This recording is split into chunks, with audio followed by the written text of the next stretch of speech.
Hello there, friends, and welcome back to more Bravely Default.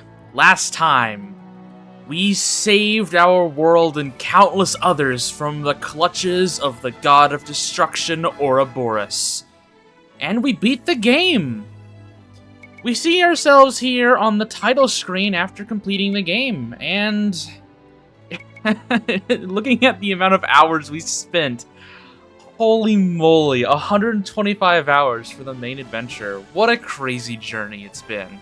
But, obviously, because this video exists, we're not done just yet. So this third file on the very bottom here, for completing the game, you obtain a new little symbol on the far right to signify that you have completed the game. After you have seen all of the ending cutscenes and whatnot, you are given a prompt on whether or not you want to save your game. And if you do so, you will be sent back to the Nerende Ravine Peak in Chapter 8. We'll go over a little bit more about what that means in a second. But today, we are going to be looking at a lot of extra features that open up once you have entered the post-game, starting with what happens when you reload the save file. We'll be taking a look at the AR movies, and we'll be finally going over most of what Nerende Village has to offer. So, I think we should go ahead and start today off by opening up our file again.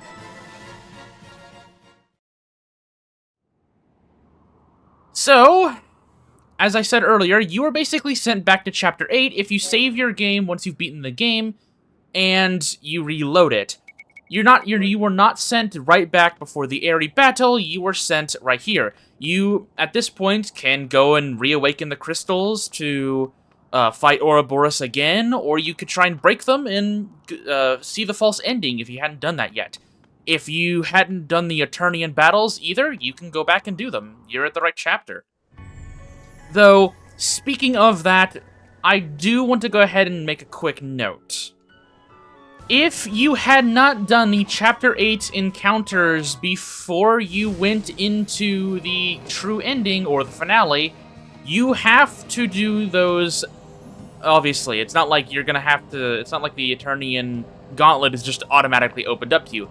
But if you had completed the Eternian side quests here in Chapter 8 beforehand, you can just immediately go and fight the Eternian Gauntlet again. It's not that big of a deal.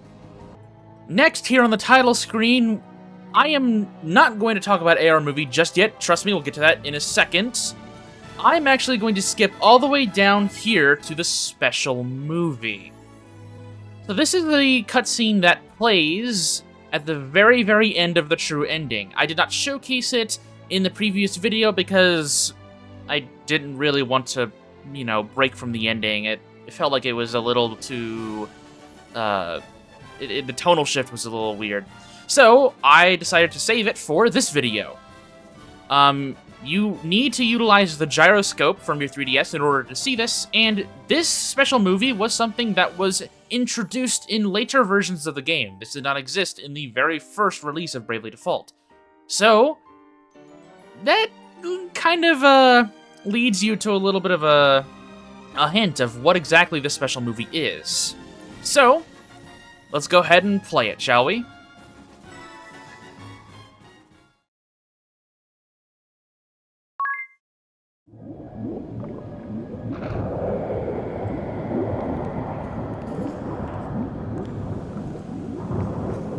Looks like the cerebral dysrhythmia has evened out. How's his pulse? A bit low, but holding. And the status of the expunction system? Standing by. No issues to speak of. Good.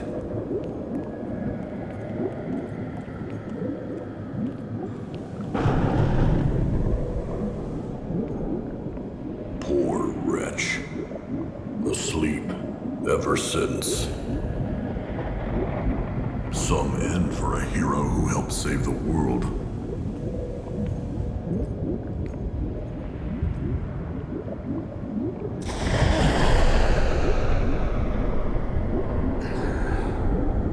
Switch into auxiliary power now! Transfer complete! Power will return to 8th circuit in order.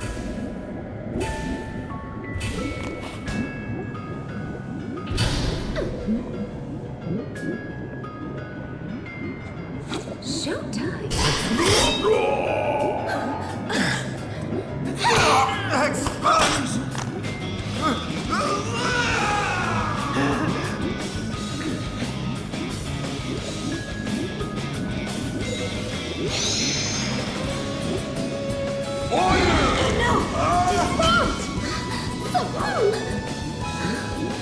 No sweat.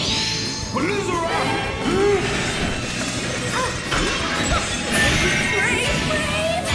Et voila! Lightning!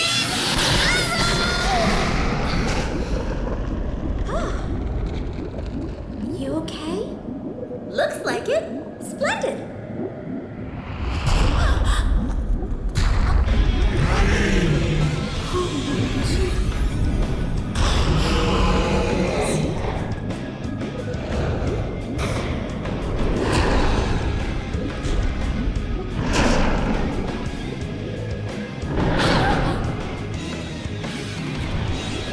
Dommage. No brave points. Guess there's nothing for it. Here goes. Brave second!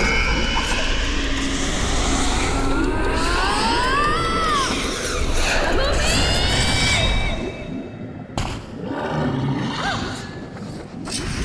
means energy and adversity in the language of flowers. You'll see I can pull through a pinch anytime. So much for going home. Give me a second.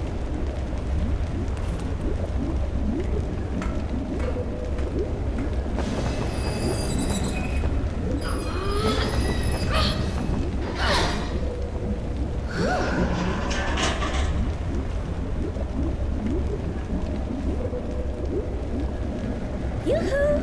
Over here. Bonjour, Tiz. I'm Magnolia. Magnolia Arch.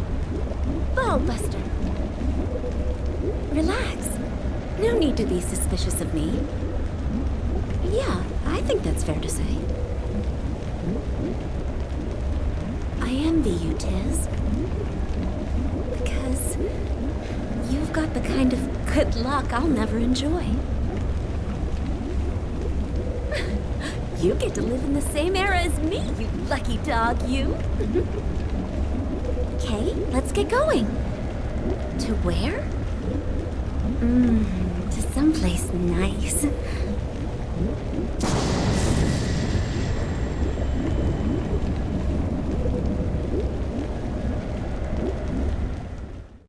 Pretty neat, huh? Oh man, I love that cutscene so much. I'm not gonna get into it too much, but that special movie actually teases the Bravely Default sequel, Bravely Second. And we get a little bit of a teaser of Magnolia Arch, which, I won't say too much, but is easily one of my favorite characters ever. But I'll get into that when the inevitable Bravely Second playthrough happens. But there's one more thing I want to talk about when it comes to this special movie. If you have not beaten the game yet, this is what your starting menu looks like. No New Game Plus and no special movie. However, the developers were a little sneaky, and you can actually activate the special movie before even beating the game. All you have to do is start from this menu right here, and you have to input the good old Konami code. So, once you enter this menu, go up, up, down, down, left, right, B, A. And ring a bell will scream Tiz, and you get access to the special movie. And you can watch this before even beating the game. If you back out of the game and close it completely, the special movie will be gone and you have to re-input the code, or watch it on a complete file. And now that we're on the subject of gyroscope and AR movies in general, let's go ahead and discuss AR movies finally. Now, this is a bit of a talking point when it comes to this game, as this is a feature that isn't really seen a lot anymore, and was kind of niche even at the release of the game. But to kind of give you an idea of what to expect, there is a cutscene that will play whenever you start a new game, and it requires the use of your camera. I'll go ahead and play it for you right now.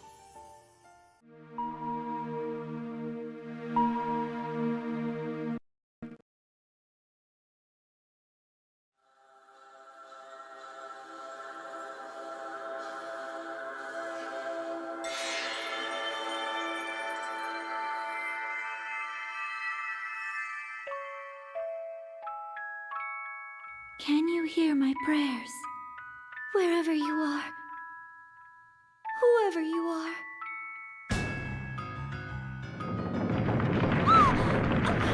Please, you must listen! I've no one to turn to now but you!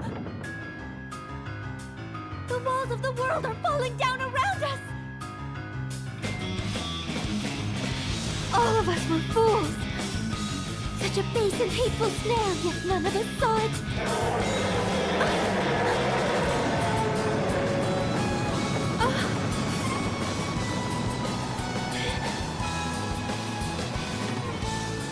But now, I cannot abandon my injured friends to death! You who hear my prayer, you who are yet to meet! If there is still time, yet save them! My friends, this world!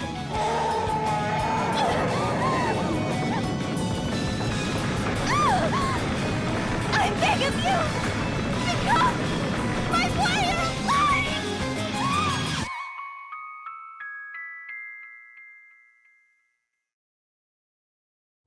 That cutscene was something I decided to omit from the first episode, because while it is excellent foreshadowing in my opinion, I just didn't really think it fit the pacing I was going for the first episode. Now, that can be argued, but hey, I showed it off, didn't I? This version of Agnes is highly regarded to be the one that is depicted as the Angel, as she's able to communicate with not just the player, but multiple versions of Agnes across many versions of this game. So, that's pretty cool. We get to immediately see the Angel before the game even fully begins. So, I think now we'll go ahead and dive into AR movies, and this will require a little bit of explanation on what exactly these things are. So, let's go ahead and get to it. So, starting off, AR movies were a way for the player to get a little bit more insight into certain major characters of Bravely Default, using these little cards that you would then scan with your 3DS camera. A model of the scanned character would then show up on your camera and would act out a small story that would showcase a little scene with varying quality. Since I don't have most of these cards on my person, I will be showing pictures on screen of some of these interactions. But if you want to see all of them in full, I will leave a link in the description to a wonderful video that does just that. To name a few interesting cards, however, I want to make special mention to our own Warriors of Light, as each of their cards show us a little bit more of their character. Agnes going about her day-to-day routine before the harrowing began, Idia training with the Sinokami, Ringabel trying to pick up some chicks, and Tiz dying. Wait, hold on a second. Yeah, so Tiz's AR card actually depicts the moments just after the Great Chasm opened and destroyed Narende, with Tiz barely surviving.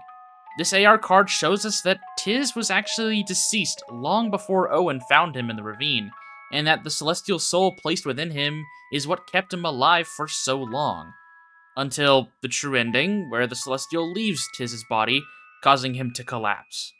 This card right here is the biggest reason I decided to hold off on showcasing the AR cards, since it's such a huge spoiler. Yeah, I could have skirted around it, but I just felt like it would have been better to talk about all of them at once, rather than drip feed them to you guys across the playthrough. That's something that can be argued though, and I still stand by my decision though.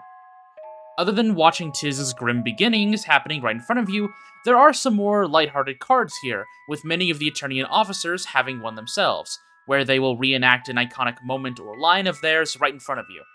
Our favorite fairy also has a card just for her, though the number pattern on her wings does not match any of the ones found on Aerie throughout the game, signaling that the fairy we do see here is actually Aerie's sister, who has a -1 symbol on her wings.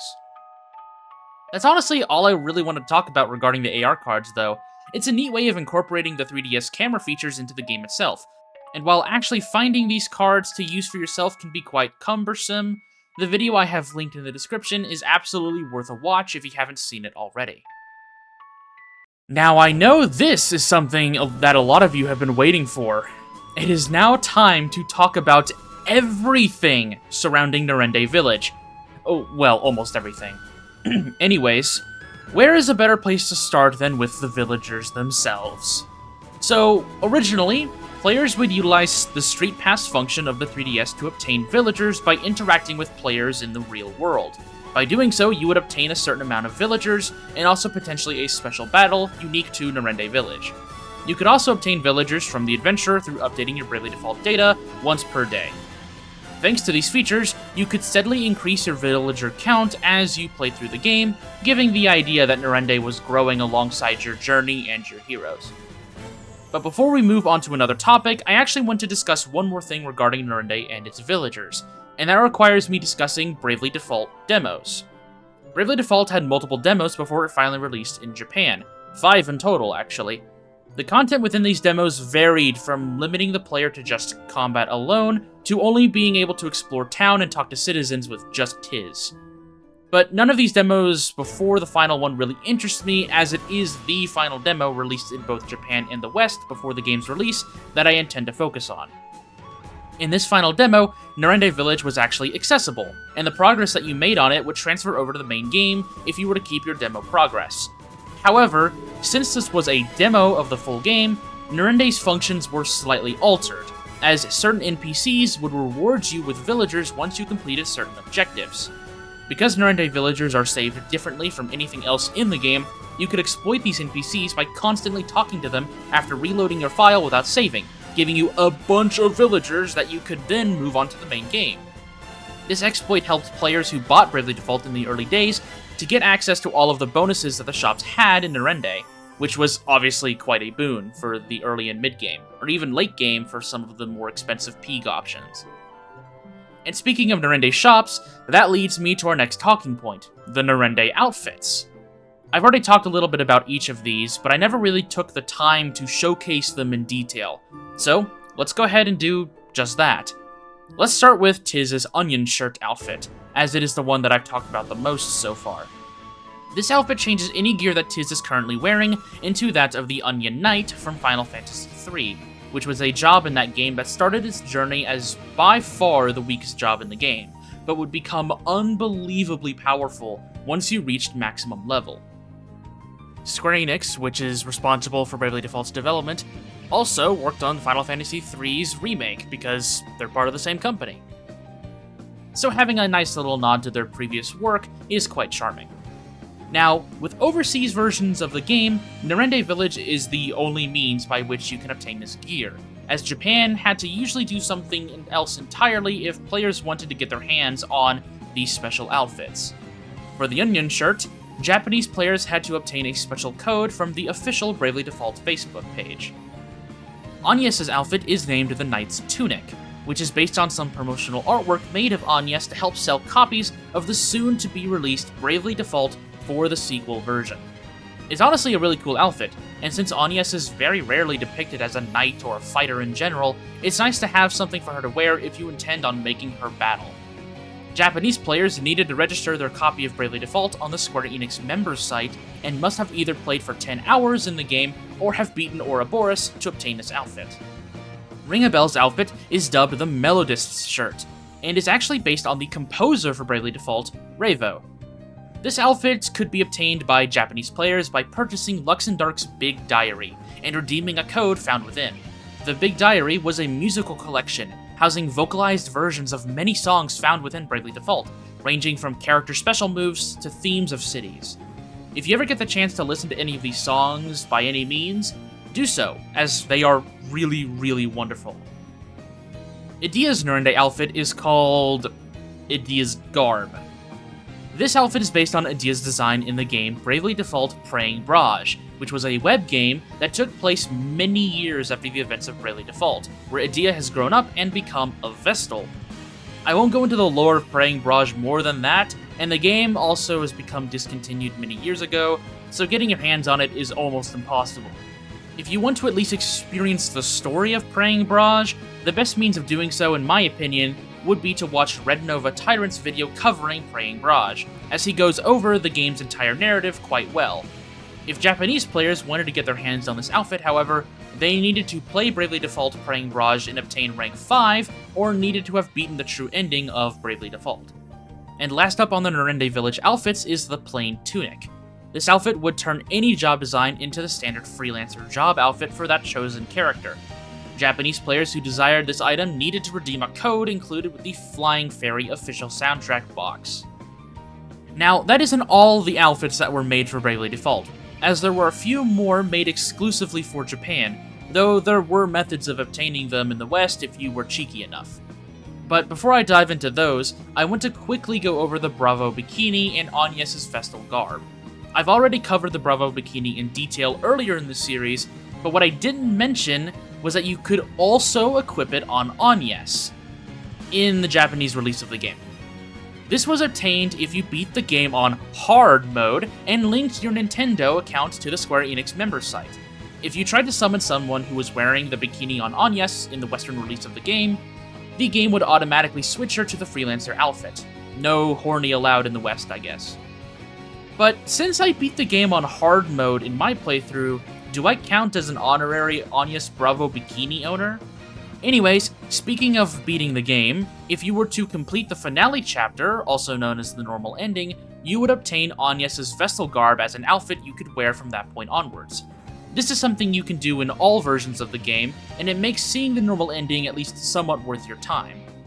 Now with that out of the way, let's take a look at the other more elusive outfits players could have obtained in Japan. If you were to purchase either the Bravely Default Drama CD, the For the Sequel Guidebook, the Pocket Book of R Volumes 1 or 2, the D's Journal, or Bravely Default Design Works, you would obtain these outfits. For Tiz, you would obtain the Dimensional Garb, which has this really cool gray and black color combo and is easily my favorite look for our farm boy. Agnes would obtain the Bravo Bunny outfit. I wonder if Visage made this one too. Funnily enough, there actually is a censored version of this outfit that exists in the game's code, which begs the question of whether or not these outfits were perhaps intended to get an official overseas release at one point. Ring a Bell could get the Eastern War Garb. This man has no shame, I tell you, and we all love him for it. Though whether this is the best outfit for combats, I'll leave that up to you to decide. And finally, Idia would obtain the Cadet Uniform, which is such a cute design for her. The promotional artwork that this outfit is also just so adorable. These designs are possible to obtain in the West through certain means, like having a Japanese copy, or by doing some funny edits to your save file that I am not allowed to talk about. And man, if you think we're done talking about Nerende Village, you are sorely mistaken. We've only now just gotten to the good part. I've made mention a few times across this series that there were special battles you could obtain from Nerende if you used the Street Pass function. Well, trust me when I say that there are a lot of battles you could have gotten. There were three main types of battles you could obtain while street passing or updating your data: special events, nemesis, and balls. Starting with the special event battles, these were generally not that difficult, and were more made to either be slightly harder versions of fights seen in the game's main narrative, or were pushovers made to help newer players get powerful loot and lots of peeg early on. These fights included Be Mine White Fox, which was a powered-up version of Barris and Holly, where their moves and strategy were more refined; Cutie Pie Woolly Bowl, which was a powered-up version of Lord Deroso and Victor, and focused more on draining your team dry of BP and spamming Energy Burst every single turn. Tax on the Cupid, Still No Vacation, and Working Overtime were buffed-up versions of various merchantry battles that, again, refined the boss's AI and gave them stronger stats. Trick or Eater and Early Bird Special were very easy battles against a worm, but the rewards they gave teased upcoming announcements regarding merchandise and sequel teasers. And lastly, Pollywog Peak and Lucky Jade, which were very, very easy battles that were mostly there to give low-level teams a boatload of Peak early on. Seriously, these enemies had literally 2 HP. They were that easy. However, there were 2 special battles in particular that were quite infamous for their difficulty, which are New Year Takyozumi and Early Spring Teddy. Takyozumi was a completely redone Kami-Izumi battle, giving the Swordmaster access to Susanoo and large BP drink. His stats were raised to an insane level, and he could easily wipe your entire team out with just his counters alone. Beating this boss was considered to be one of, if not the hardest challenge you could have in the game. And Early Spring Teddy was a revamped battle against the 3 automatons found in Grab Keep, giving them higher stats, access to an easy full heal, and powerful physical attacks. Once again, being able to fend off these 3 bots was also considered to be one of the more difficult challenges in the game. I do want to make mention that the names of all of these special battles are pretty funny. I mean, Spring Teddy, Be Mine White Fox, I like them, pretty nice. Though these 2 fights were actually quite difficult, they pale in comparison to another category of monster found within Nerende Village, the Balls. These 2 beasts are unbelievably powerful, and each have their own gimmick that you need to master in order to come out on top in their battles. These fights were added on to later releases of Bravely Default as part of the sequel promotional campaign. Now, I'm gonna go ahead and rip off the band-aid here and now before we continue.